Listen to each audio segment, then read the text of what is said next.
minute, I have you. Okay. Bismillahirrahmanirrahim. Alhamdulillah Rabbil Alamin. Assalatu wassalamu anbiya wal mursalin. Allahumma salli ala Sayyidina Muhammad Fatih lima khuliq wal khatim ma sabaq. Nasrul haq bihaq wa hadila siratul mustaqim wa ala alihi aqdaril azim. Assalamualaikum warahmatullahi ta'ala wabarakatuh everyone. May peace be upon you wherever you are with your family. Welcome again to another edition or segment conversation in Ramadan. Um, One of the most beautiful guests that I have today is one of my old friends, and I think many of us would know him if you're into the music scene. And Alhamdulillah, I managed to convince him to join me for this edition because I felt that he has so much to share with us. Right, Alhamdulillah, let's welcome Brother Syed Mahdzar.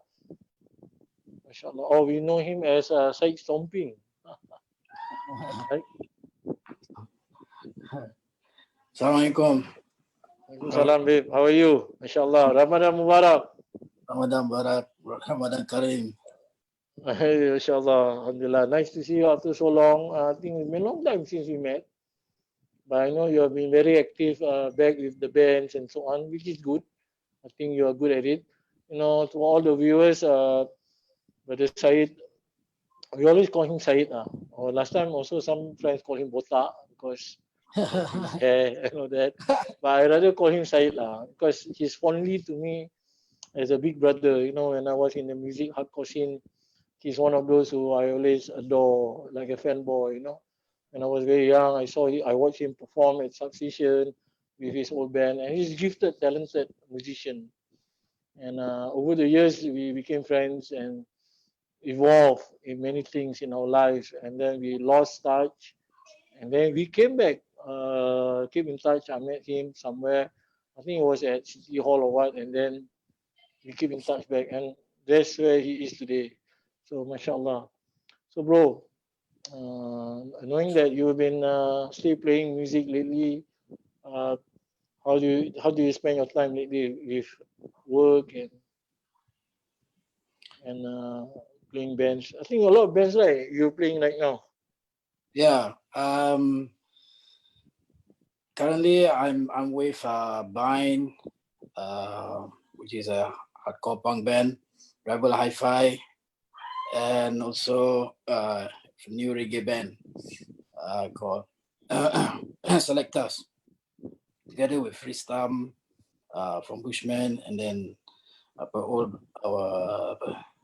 old friends as well, Eddie on keyboard, Rizal on drums, and Adib, the one of the best bass player Yeah. on bass. Yeah.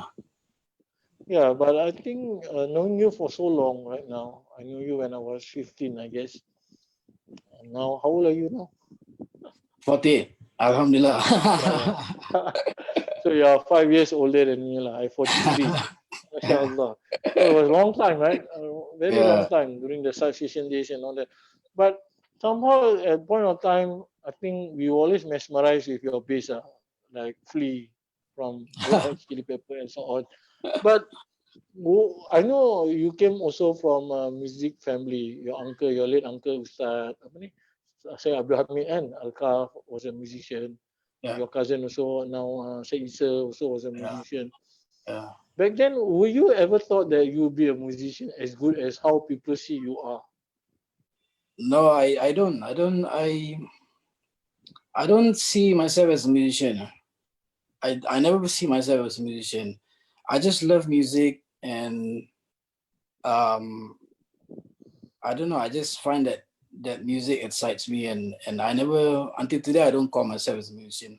I just love melodies. I just find that the way how melody was created is just amazing, and I mean it can bring me to so many levels, especially bass. That's why I love bass, because bass to me is one of the most important instrument, and it has a very high impact not just on as a person who love music, but then as a human being as well. Because when you hit a certain note, it does have an effect on yourself. Yeah. Yeah. But And what and was it is sorry? and it Yes. is the first time when I saw Flea in a movie skateboard, a movie called Trashin, and I just loved the way he played bass. And I never went to any music school. I don't even know how to read notes. I'm actually illiterate in reading notes. I don't know any single note. I just pick up. Oh, I practice on a four rusty acoustic kapok guitar. That's how I learn. yeah. Yeah. That's how this is a clear indication that you are a gifted musician. Then, No, Alhamdulillah. Yes, you are. nothing You are being humble. Alhamdulillah. nothing belongs to More me. about, yeah. Alhamdulillah. We realize that, but I guess that is how you became an inspiration for many people who in the underground scene, especially when they saw you play and they feel like, I want to be like him. I hope that I can achieve to be like him. And I think this is what you are good at. That that talent that Allah gave to you, right? So I'm just curious also lah. Back then I don't maybe remember like many years ago already, like 30 over years. Why is it that you choose to play like underground music, hardcore music when you have the ability maybe to play some other type of music? Yeah. And what Um, does hardcore music means to you over the years? Because you make a comeback, right? yeah, I I I mean the reason why I love underground music is because of their sincerity, and their consciousness on not just about music but also the environment on animals, on justice, Environment. that, yeah. So I am attracted to that. I'm attracted to that. For me, when I listen to music, I would listen to the lyrics first. I want to hear what the content is about, because it's the same thing like when I sing in a reggae band, and I sing any reggae music. The most of the reggae music, I like not those new reggae music like reggaeton or talking about girls, talking about vanity. No, the one that I'm talking about is like those 70s reggae band, like Bob Marley, Peter Tosh, Burning Spear. Struggle and all that. Yeah, because they are, it's an oppressed music, so they talk about real things, not like imagining things. So it does relate um, to the life that I'm living in, and that's what really attracts me. And also, like everybody have a struggle in their life, so something is like your own companion, that when you are alone, so you select the song that makes you happy and all that. So that's why Yeah. until today I like underground music for that reason. Yeah, and most And of we the can. most of the guys in the underground scene, they are as for yourself as well. They Yeah. are very active in helping others, and they don't take credits as well. Like some like not like some people, like nowadays people, when they help people, they always want to take credit. But in the underground music scene, people been doing that for so many years. You know, the DIY, the whole DIY thing, and also the charity things and all that. The underground music scene has been doing that for many years, and they don't publish anything. I mean, they do it out of sincerity. Yeah. That's why I like about it. Yeah. And I think it's in your blood also to, you are part of it and you live with it, right? But in a certain time in your life, right, when you evolve as a musician, from hardcore band to reggae like Bushmen. What is that? How did the transition move, and how does it affect your life? That when you look back into it.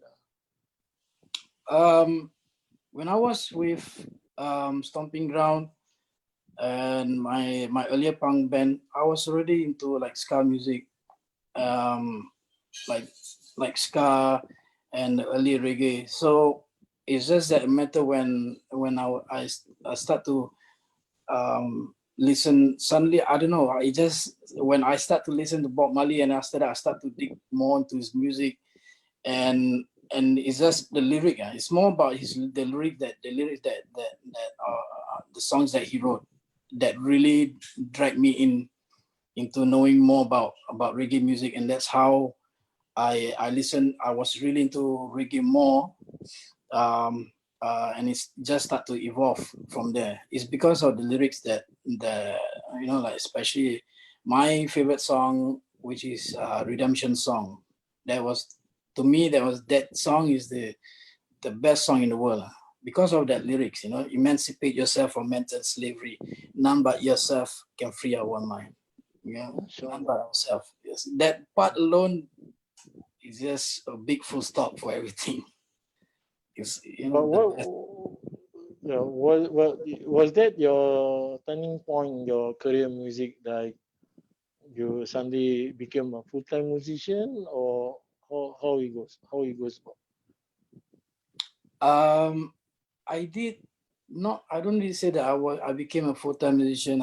It all started like jamming and all that, and then after that we Bushmen we get to play in like not every night but every Sunday night at Hard Rock, and then after that the crowd become bigger and bigger, but we never play like nightly at club or anything. It's just most of it is like at first it was one Sunday in a month. After that, it became to every Sunday of the month. Yeah, but So I after never played like nightly in a club. Yeah. what was that the highlight of your career as a? I mean, you don't regard yourself a musician, No, but no. was that the highlight of the whole experience that you had in your life playing a Bushman? I don't know. To me, it's like when I was with Stomping Ground, and then with my other punk band, and then after that Bushman, it's just like in a different zone, and different time and different. It's just totally different. But then the thing is, when I was singing with Bushman, um, I tend to the connection with people is much more different. Is much more different than with when I was with Stomping Ground, because reggae music is much more acceptable and people tend to listen more, they tend to accept more that kind of rhythm. And so it's just different, a whole different experience and atmosphere. But Yeah. but it was good. I mean, I learned a lot throughout the whole journey. I mean, from the time when I was with Stomping Ground all the way until now, like I mean, Alhamdulillah, it's like one big Allah put me in one big school for me to learn. It's like one giant school. And you make it well. I think everybody was enjoying Bushman. A lot of young and adult. What you're saying is true, because Bushman was a different forte, different genre, and you have different crowd, but getting known. But what exactly happened? Because I left the scene many years ago, also like 20 years ago, and I didn't know what exactly the transition you went through. Not until I met you at the MRT. I don't know whether you remember the City Hall, and we like connected back. But what happened after that when you were in Bushman? I know that you said that you went to Australia, right? Or Yeah. something. Yeah. So what was the experience then? You were living there, or how long you were living, and How does it change your life then? I was living in Australia with my ex-wife. It was about a couple of years, and it's just again it was totally different atmosphere and different way of living. It is much more relaxed. But still, when I was there, I was still connecting with some African brothers, and I did tribute to Bob Marley live in Adelaide. That's where I used to live. But I guess music just doesn't want to leave me. So everywhere I go, it just tag along with me. But again, when I was living in Australia, it's another world, you see, and I learned more. Along the way, I keep I met so many people, so many nice people along the way, and every time when I look back now today, right, it's like as all those time when I get to know people from either from Singapore, travel all the way to Australia. In fact, actually, I went to Melbourne when it was in 1990. I worked I worked in Levi's for 1 month, and after that I saved up money, and after that I went to Melbourne to meet my old friend Andrew. He used to live here, and I went to festival. I met so many people from different genre of music, hippies, punks, crusties, and all that. I like to meet all these kind of people because I learn a lot from them, And even though I was in that atmosphere, but the conscience of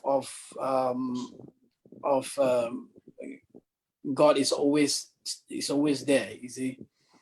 And every time when I meet people especially when I went to that festival in Ichuka, it's called Confess. I met so many people like most of them are vegan or vegetarian because you are not allowed to bring in any meat inside the festival. So it's either you are vegetarian or vegan food are being sold. So I met a lot of hippies, a lot of crusties, and we talk about life. We talk about about the world, how the world evolved into a world, and and when I look back and I think back, like I was like, wow, like all this time, like actually I again, like what I said, I mean, it's like the time that I travel from that time until today, there's a time that I learned along the way, and it's just lesson upon lesson upon lesson upon lesson for me to understand the whole concept of human being, the whole concept of why the world is in this manner. I mean, Allah Karim, it teach you in a way that the way He wants it, not how we want it. But what makes you come back to Singapore then from Australia, despite that certain things happen in your marriage, previous marriage, of course? Why didn't you stay there then? You came back, if you don't mind me sharing. I guess first thing must be my mom's dua. A mother's dua can be a very powerful one. So, mother, when they are alone, they will only Allah listen to inside heart. Nobody can. So maybe one of that is my mom's dua that I came back. And the other thing is also, I don't know, even though I can say that living in Australia is nice. It has a very good like quality of life is better. You much more relaxed and all that. But then the thing is, Singapore still, you're born here, you're still your home. No matter where you go. I mean, if you don't believe me, you can ask so many people. So where you came from, that is your home. It doesn't matter where you're going to or anywhere. So yeah. What was your memorable experience Ramadan in Australia then? Oh,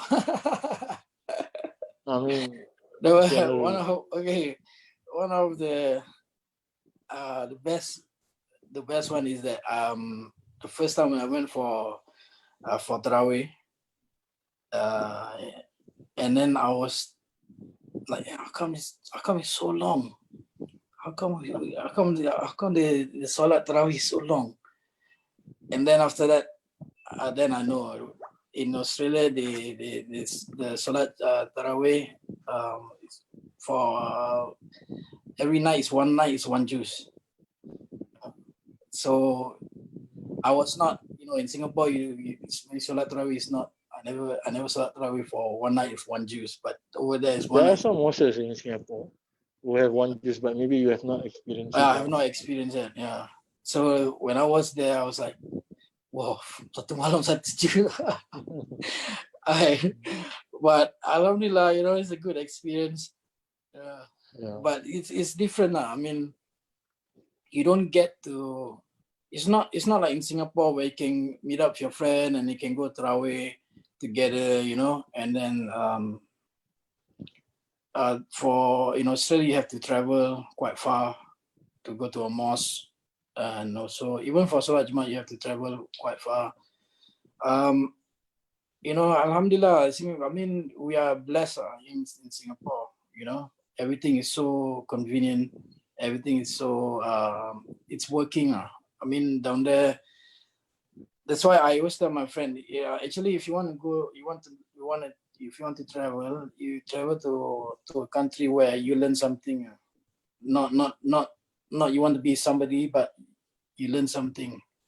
Especially the one that I enjoy most is when I Ramadan in Palembang, because my mother-in-law, she's from Palembang. So alhamdulillah, the last two Ramadan we get to go to Palembang, and then after that celebrate Hari Raya as well. But it's that compared to Australia and Palembang, I prefer Palembang. Yeah. Why got satay, is it? Huh? Got What's that? satay, is it? But no, Just kidding. because in Palembang, Palembang is different. People in Palembang so united. I mean, people know everyone in Palembang, and then the thing is, my children came along. We the first one with Luffy, and then after that, when we have the twins, the recent one that we went, all of my children came with us, and then they are so much happier because they can see chicken, like real chicken, walking around. The father also excited lah. Huh? The father also excited. Yeah, I mean, seriously, you only see dead chicken in Singapore, or frozen chicken. You don't get see like real chicken, walking around freely, and goat. There's goat, there's cow. So all these things is very it's priceless lah. That we don't get to see here, but over there you get to see. So, and then the best is at 3 o'clock in the morning, there's 3 children. They will knock. I can't really see what they knock, but then they will go around the kampong and say sahur, sahur, sahur. 3 o'clock in the morning, waking people up for sahur. So if you're an adult, you see kids waking you up for sahur, right? You don't want to go back to sleep, right? Malu, eh? So the children actually taught us a very good lesson. Yeah. So the children is actually stronger than us. Yep. Yeah, anyway, when you came back from Australia, after whatever you went through in Australia, you came back. Was that the lowest point in your life, or how you believe that? Because I remember I met you, Allah's mercy, we met. It's one of I still remember that moment we met, and then you talked to me about your life and everything, and you haven't gone back into the mode of playing bands yet at that time. But was that the lowest moment in your life, and uh, When you look back at that moment, right, what would your advice be for people who are struggling in life? Yeah, that was one of my lowest point in my life, because and it's true, to learn something in life, you have to go to that lowest point in order for you to get up, pick yourself up, and move on. Um, but Allah is always there. Seriously, I to be honest with you, I told my sister a story that, because when I came back to Singapore, I have nothing. You see, I was jobless. I was looking for a job, and I was staying at my sister's house, and you know, I was just I've been separated with my ex-wife, and that was the lowest point of my life. But my mom was always there to console me, and then my mother's dua is always the best, until I get alhamdulillah, I managed to get a job at the airport as a customer service. And then after that, I tell you a story. It was I told my sister as well, because that time I don't have money. And I told my sister, I say, yeah, can you borrow me $50? Because I don't have, I need money for transport. And then after that, she said, okay. So because at that time I was really down, no money and all that. Alhamdulillah, I get a job. So I went to the ATM, and then suddenly it's more than $50. It's like 100 plus.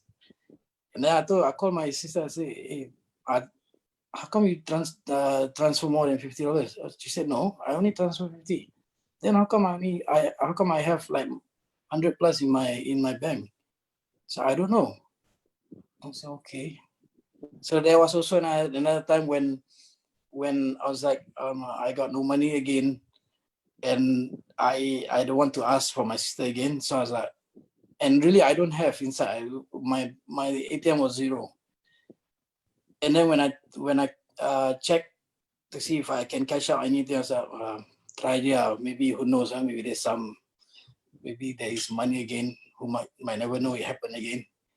Yeah. So when I hit key in, hey, there's about 100 plus again.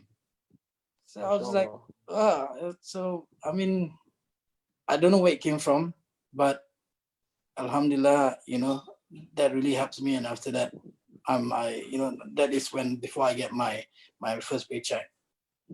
Yeah. How do you pick up yourself up? Because besides your mother encouragement and doa, right? A lot of people look up to you, look at you like, mashallah, this man, he's a gifted musician. He play bass very well. He can sing very well, and people don't know the struggle behind what you go through. So gradually, is that the turning point to Allah completely, and you are trying now to learn about your journey to Allah, and how do you go about it? I have to say it's because of my mother. Seriously, my mother is because when I was living with my sister, my mother was always there. And then after that, there's one time when I came back, and then she know that I was very sad, and she hugged me and consoled me, and that point of time, I I don't know, I just feel different now, you see. And then after that, I start salat with my mother. Inshallah. Yeah, because my mom is always the one who always remind me about salat, She never give up, and until one day I start my wudu, and I start to salat. But then that time, the funny part is that time when even before I went to Australia, I had dreadlocks, right? And I saw I saw salat. But then she always give me hard time about my hair, you see. because my mom she's very old fashioned, and she's very staunch, and she's like like she's worried. The only thing that I think what I can say is that she worry about me, whether I'm doing the right thing, whether I salat the right way, whether my wudu is correct or not. She even asked my late uncle, saying that you look at his hair, you look at his hair, you think is it acceptable or not? Is it when you take wudu, is it okay or not? I mean, when you take when he mandi hadas all okay or not? And my uncle very simple lah. He will say, Mahdzar, when you mandi, when you mandi, does your head, the water touch your scalp? It's all wet. I say, yeah, wet. Okay, enough. That's how my uncle is. My uncle is everyone's favorite uncle. Almarhum Abi Allah Abdul bless him. Damit. He's everyone's favorite uncle. So from that point, I start to salat every day, and I cry. In my soul, I cry. I ask Allah to forgive, what I've done and all that. And and it was Alhamdulillah. After that, I managed to pick myself up slowly, and the whole process is not like one big thing happened in one day. It happened slowly, and it won't happen. I mean, that's the best thing, that when Allah teach us, it's not like it give you one big project you have to finish there. It will give you gradually, slowly. It let you, because everybody are different. You see, whether we can take it as the whole thing, or we can step by step. So Do even you my feel lonely, Abisin? Sorry. Huh? Continue. even my cousin, when I start to salat and all that, I went to my cousin's class, because my cousin start Syed Al-Kaf. He used to teach at Darul. So on the way back from the airport, I would stop at Darul, and I will sit in the class. We teach a lot of riwayats. Even he told me, said that Mahdzar, this is the best advice he gave me, and until today I always would not forget. I would not forget his advice. One of the best advice he told me, that Mahdzar, when you come back to Allah, okay, you be like a hungry lion. You want to eat everything you want to eat. Everything that you see you want to eat. But then in the end of the day, you don't know what you are eating. So he said, relax. Okay, the main important is your salat. The rest will come later. Yeah. So that was the time, that I want to know so much. I want to know so much thing. That, I mean, it happens to everybody. When you even in music, like when you start playing music, you want to know this, you want to know that, but it's in the end of the day, you don't know what you are learning. Yeah. So it's always best to be in a moderate way, in a moderate tone, in a moderate pace, rather than jump into a giant leap. Do you feel lonely at that period of time? I mean, of course, your mom is your pillar of strength, but do you feel lonely at that time, and you feel like you're giving up on music completely? I know you were doing some soul searching, right? Yeah, I did. I went to I give up everything at that point in time. I give up everything. I don't want to be involved in music. I don't want to be involved in the underground music scene. I don't want to be involved with everything. I just want to be alone. I feel like I just want to be from everything, away from everything, and just by myself. Because sometimes I find that, I don't know, sometimes I like to be myself also, even today, as from today. Because I don't know, but for me, every time when I'm by myself, I always feel that Allah is always beside me, you see. And I tend to ponder more I tend to ponder more, to think more when I'm by myself. But but I'm not trying to say that I'm trying to be antisocial, but it's just sometimes it's best to get away from everything, be by yourself and think. You see, and then look, like what Allah say. Look at your surrounding and ponder. Look at look at your surrounding and ponder and ponder and ponder. And it works for me, because every time when I by myself, I think, I look at human beings, I look what I've been through in life, then I see the greatness of Allah. You see, that's that's how I learn. I mean, I don't know. I mean, I'm not trying to be an alim or anything, but this is how I think. I mean, I think everybody sometimes needs space on their own, Yeah. to be contented being alone, to reflect upon yourself. But I think I saw your journey in this moment of time, and I saw the miracles in your life also. I'm happy for you, mashallah. And the way how things turn out and all that. I remember that I told you at one time, like, do you know that you're a Syed? That means you are descendants of the Prophet. And then you were like, looking at me, see, yeah. And it's like, eh. And then you told me like you went back home and reflect deeply upon it, and you get to know about it. Like, so how do Yeah. you see the life, the moment you know about that, and then macam transition, like suddenly it goes back to your childhood where you started all, and then boom, now back to where you are. Then you said, oh, actually I'm related to the Prophet Sallallahu Alaihi Wasallam. What goes into that mind at that moment? I Actually, I didn't know about that. Seriously, until you told me about it. Then that's I didn't know. Seriously, I don't know, and I never even care during my childhood and or my teenage. Because I'm not really, because you see, my father passed away when I was a baby. You see, I never get a chance to see my father. I never grew up with my father. My mother was the main. My mother is my hero, and she's the strongest woman that I ever met in my life. So she's the one who taught me so many things. So I never know anything about this. I've met my father once in my dream. MashaAllah.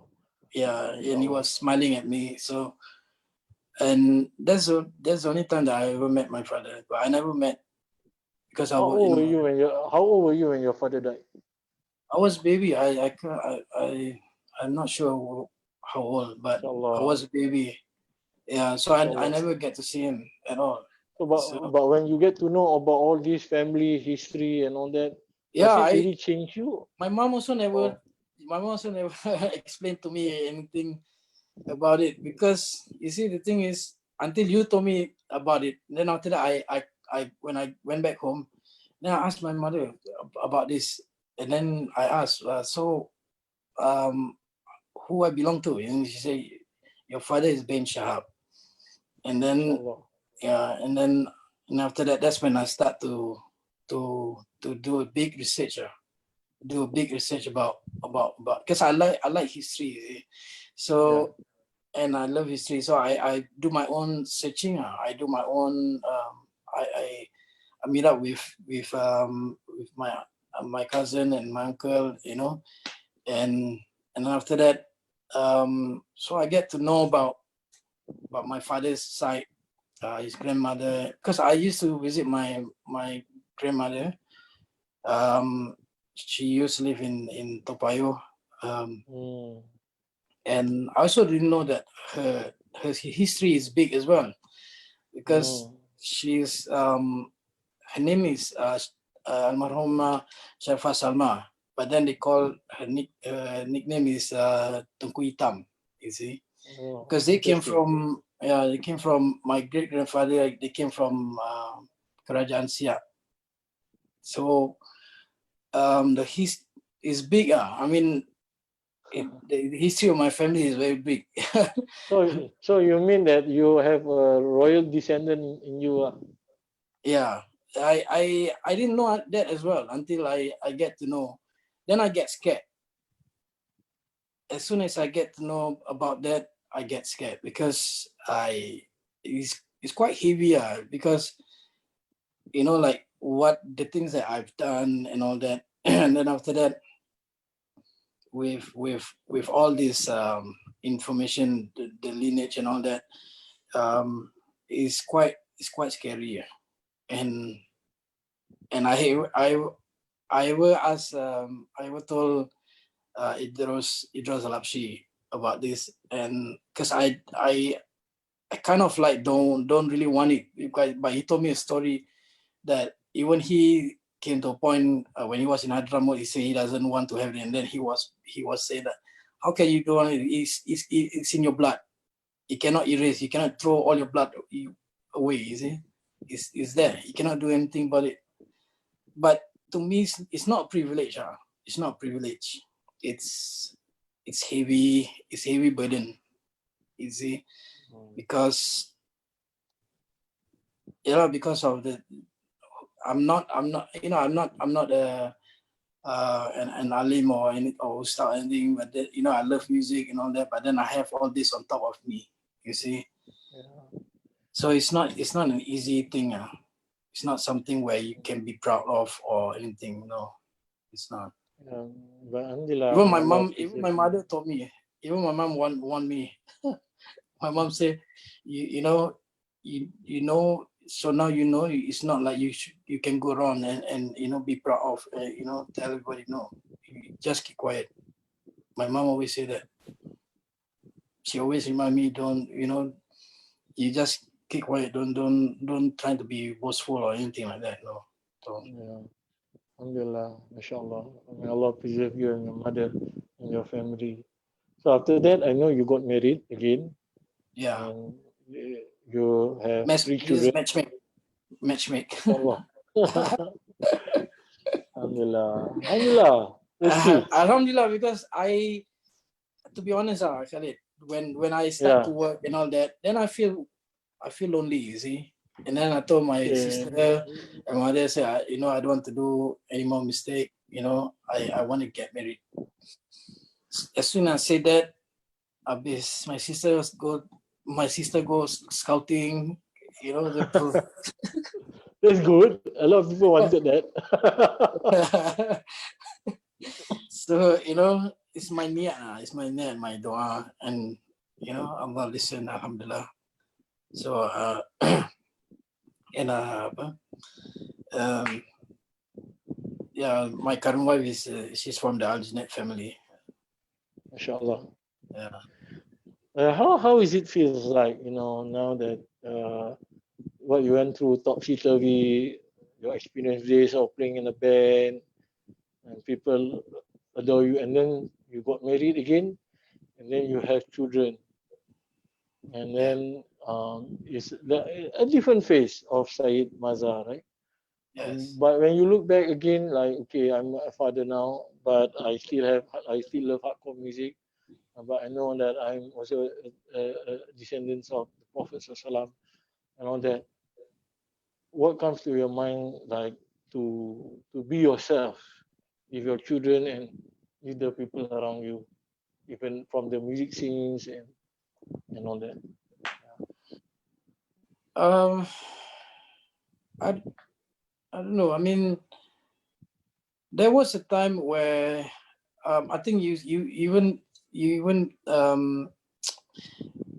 there was a time where I was really really into the religion so deep that it becomes like it was quite intense at one point until um, until my cousin and then uh, my good friend Idros Halapshi start to knock some sense into me, you see. And they were saying that, why are you getting so intense into, can you read Arabic? Do you understand Arabic? If you don't, then, don't post hadith that you don't know, you know. Um, and even my cousin was telling me that, you should not be posting hadith if you are not a scholar. If you don't even understand what Arabic is, don't even try to post verses from the Quran, because you are not, you're not scholars. So just concentrate on your salat. And I really listen to them because it does make sense. It does make sense. I'm not a scholar, but I guess a lot of people will go through this time of life when when they live, it kind of like like, to me it's like, okay, Allah let you go. Allah let you go and explore the world. Go and meet people, go and experience on this about music, experience about this, experience about that. But at the same time, okay, this is the way how I see it, is like Allah allow me to go and experience all many kind of things in that. But at the same time, Allah want to make me think whether does this make sense, does this apply in your life, does this really related to you, and does all of this actually comes to senses in your life. So and Allah will always find you the right person who can actually wake you up along the way, along your journey in life. And Alhamdulillah, my mother always tell my cousin Ustad says, please look after my son. And my cousin until today he always look after me. If I did or say something wrong, he will always corrected me. And he's even though he's my cousin, but I always regard him as my teacher. The same as Idris Alapshi as well. Yeah, but what's your advice for people who are at the cross path? They want to change their life, they want to be better, but at the same time, they're not too sure, like, okay, should I continue with my music or should I totally leave? I know different people deal with it differently, yeah. But in your experience, what would your advice be?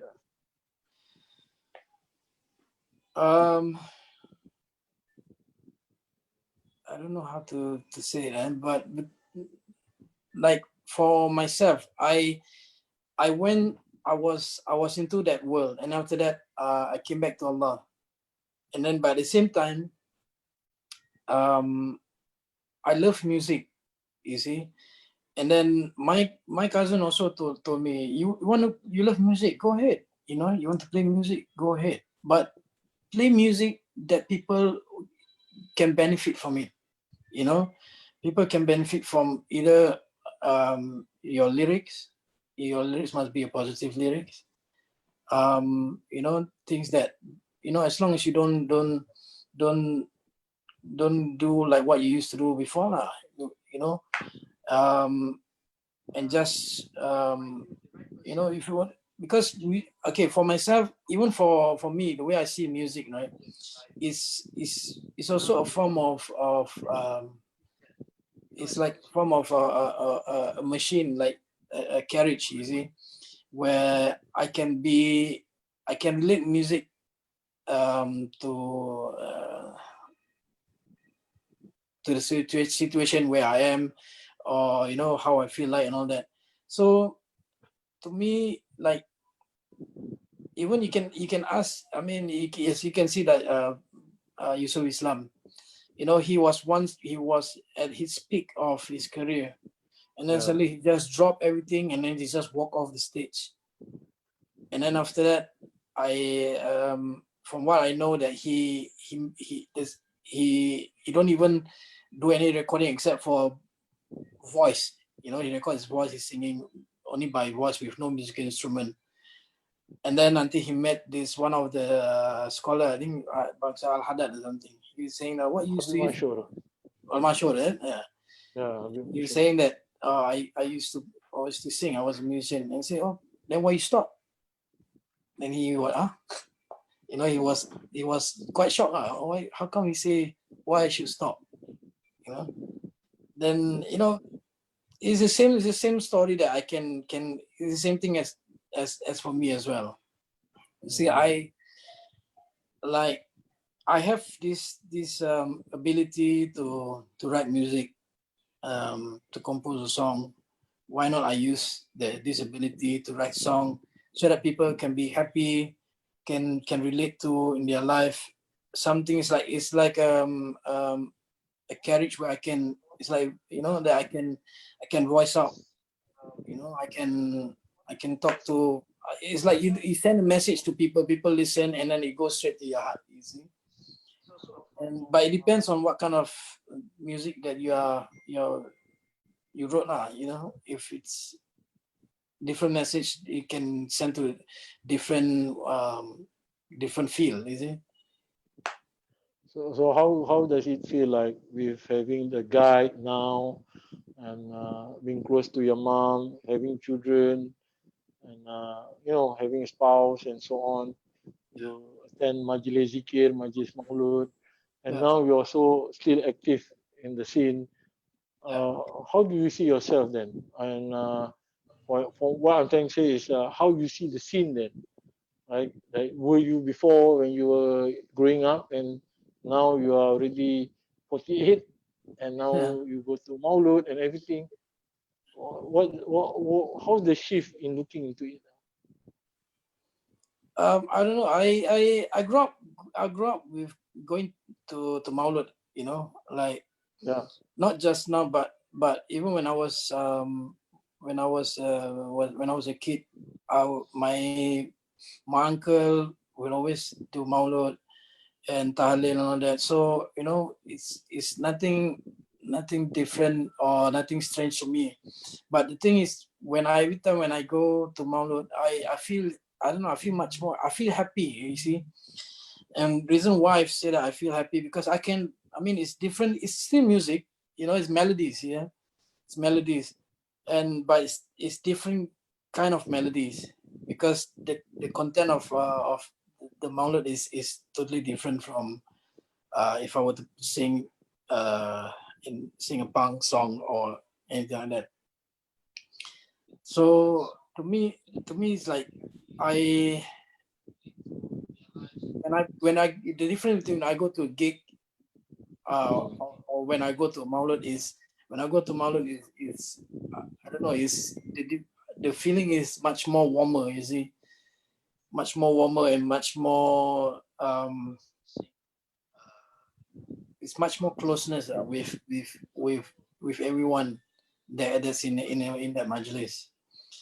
And I don't know, it's I don't know how to explain. You have to be there to understand. yeah, I understand. I understand. You have to I be there to understand how see. you feel. I went Just through that also and understand yeah, the whole reality. Yeah. yeah. But say It's the same thing. now Like that if you go you, to a gig, you wouldn't know what it feels like until you go to a gig. Like people will see like like oh all these punk rock, all these hardcore kids are so violent. But then when you read the lyric is talking about real things. The lyric is about helping people. The lyric is about conscious, about environment and all that. And then when you go to the gig, you meet so many kids who actually who are homeless, who are broke, who came from broken. broken family, and that's where they get to meet all people from different walks of life, you see. And that's why until today I love the underground scene because of that, you see. And the unification is stronger rather than material world, the plastic world that we are living in. True. Yeah. It's the values that they have it for you, the humanistic value. Where Yeah, you see that everybody is equal, everybody there to help each other, to be with one another. yeah. Yeah, Syed, I think this is the last question that I'd like to ask you also. Being a father now, and we got to know, you always share with us about your son, one of your son is special needs. Um, Yes. what's the experience like after going through a lot of things in life and you went through this? I know you love him and we also love him so much. And what's the experience that you can share with us? My son Hazik, he has autism, and he's the best teacher in the world. I mean, um, it was really hard in the first place. It was really hard in the early stage, because I'm even during the olden days, right? Nobody knows about autism. Nobody knows, Yep. you know. The most of people would say, they need lembab sikit, that, but there's no term or terminology as in autism lah, or ADHD lah, or all these things. But I always see my son as a teacher that was given to me by Allah, because he has taught me a lot. One thing that he has taught me a lot is being kind, being loving, be patient. Patient is the number one. The number one thing that I learned a lot from my son Haziq is about being patient. Because if you don't have patience with special needs children, you can easily fail your exam. Seriously. Yeah. And and that even if I did something wrong, if I were to be angry at him, he always say, "I love you, Abba." That word, that just one sentence makes me feel so guilty. It was like one big slap on my face. Like, but it was, yeah. I mean, when I think back the whole journey of my life, and then after that, I must put me in another situation with my son, Haziq, with his autism. I if I were to think back, like if our prophet have gone through so many hardship in his life, why am I complaining? Our prophet gone through hardship more than any of us. So I don't think I should be complaining, but except to learn from him. You see, because every day in our life is a learning lesson. I learn so much from you. I remember that time when I get to know where I came from. Then after that, you bring me to so many majlis. Remember, to meet Habib Umar, to meet Habib Khazim Asagaf, and I didn't know that they were actually all my family. I didn't know at all. I just until you explain to me and I get to know all that, then then I get to know the whole story. If not, I don't know. Yeah. So like I say, Khalid, I am I'm so thankful that Allah sent you to me to help me along the way as well, to know who I am, where I came from, and like I say, Allah will send people who actually, if you have to look carefully, right, like we came from the underground scene, right, and but then your knowledge in Islam is much more than me, and then after that, Allah sent person who actually connected in the same level for me to learn from, like you came from the underground scene, so he sent you to me, and on the same level that we came from, then we learn together, you see. So so that is one of the main highlight in my life, that actually has brought me to this point where I am right now. But again, like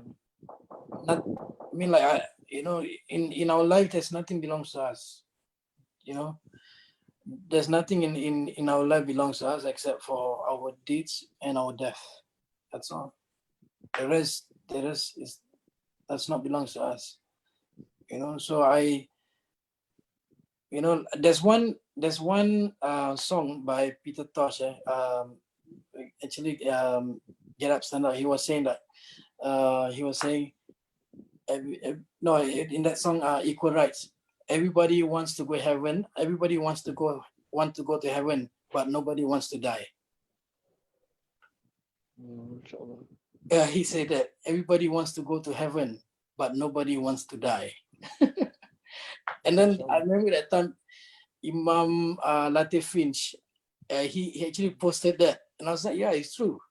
You know, even for Muslim, like everybody wants to go to heaven. Everybody wants to know who Allah is, but nobody wants to die. Everybody is afraid. You know, when we talk Inshallah. about death, people are always afraid. But actually, if you want to meet your God, you have to die, lah. You see?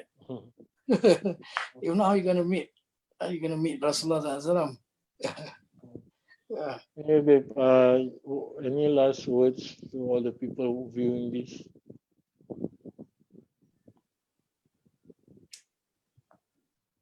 I don't know. I mean, to be honest, Khalid, like when I came back to play music with my new bands and all that, you know, it's all about reconnecting with friends.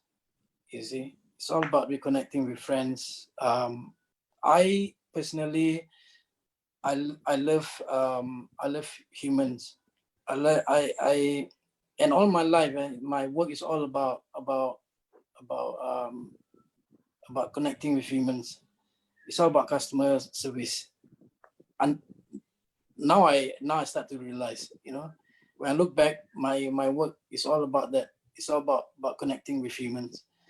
And I always tell my son, Lutfi, that to always go out, you know, always go out and meet people, because you learn a lot by meeting so many people in your life, like what I did, you know. And when you meet people, you gain a lot of knowledge, and you will see the greatness of your God, how human are, how humans are created and all that. And even until today, like like if I were to go to if I were to go to Jannah, I want to see my friends as well. Inshallah. Yeah, Thank you I very want to much. be with them as well. You see, so I I don't know. I mean, I I got nothing to say. I mean, I'm not an alim. I'm not an ustad or anything. But I love everybody. I love all my friends, and I thank all my friends that they have taught me, they have corrected me, because I'm a human being. In life I do get a point where I get arrogant, and say things that is wrong and all that. But a lot of the friends who corrected me, and I thank them, because they're the one who actually saving me from to be better, you see. And one of it is you. So um, and Ayong also. Ayong has corrected me a lot in life, which I really really appreciate. Um, and until today, I love Ayong. We've been, I mean, from the beginning, before Stomping Ground, also we've been playing in the same. We've been jamming together even before Stomping Ground was formed. and Alhamdulillah, I see the way how Ayong progress until today, and I see a lot of my friends made that changes. And at the end of the day, Khalid, we can be punk, we can be hardcore, we can be straight, we can be a rasta or whatever. But at the end of the day, if when you have belief in Allah and Rasulullah SAW, then you will die as a Muslim. You will not die as a punk rocker. You won't die as a straight kid, or you die as a Muslim, as a believer. All these things is just, it's just it's just like a costume that you are wearing, you see. But in reality, when you die, you will die as a believer, as a Muslim, not as a punk rocker, or skinhead, or straight edge, or metalhead, or whatever. I mean,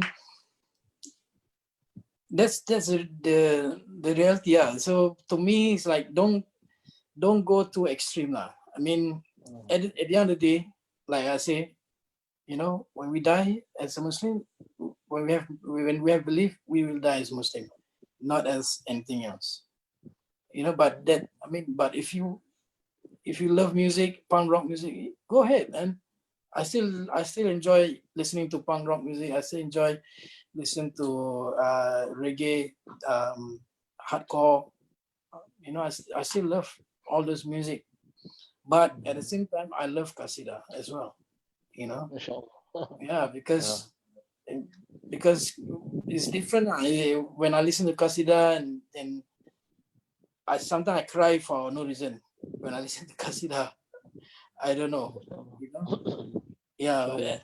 I don't know the meaning because it's in Arabic, but I cry. That's how powerful kasida is, and I will cry like not for a few seconds or like for a few minutes because Mashallah. that's May Allah preserve you. especially when Rasulullah Sallallahu name is being mentioned. I feel, I don't know, I feel, for one, I feel embarrassed. I feel embarrassed because of of my lineage. You see, because I know where I came from.